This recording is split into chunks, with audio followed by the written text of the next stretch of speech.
So this week I tried to make my map a little more straightforward. I basically sectioned it off into three parts. In the red here are the urinary and bowel dysfunction, along with the alterations that cause it. On the left side in blue are the urinary components of the alterations, and on the right are the bowel components. So starting with urinary dysfunction, motility is one cause of urinary dysfunction. Motility is caused by a low flow rate, a sodium imbalance, or a low pH. This can cause precipitation, which can cause CAS.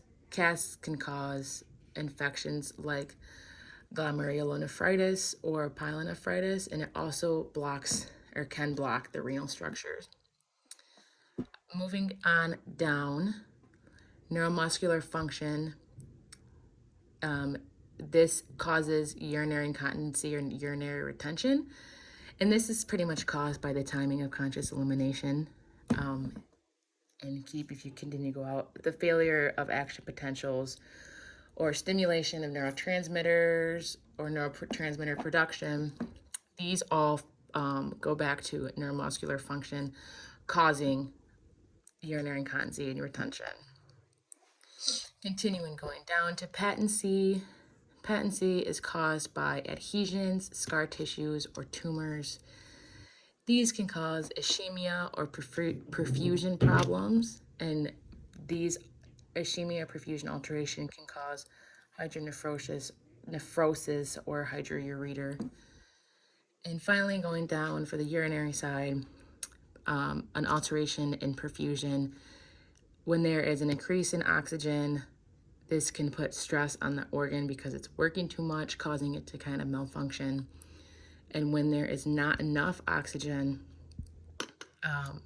the organ would be unable to meet metabolic demands, resulting in necrosis, pain, or bleeding. So that is the urinary side.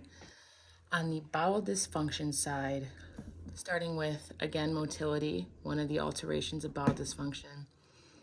Increased motility causes diarrhea, which is caused by stress or food, and a decrease in motility causes constipation, which is also caused by stress or food. Continuing down, neuromuscular function.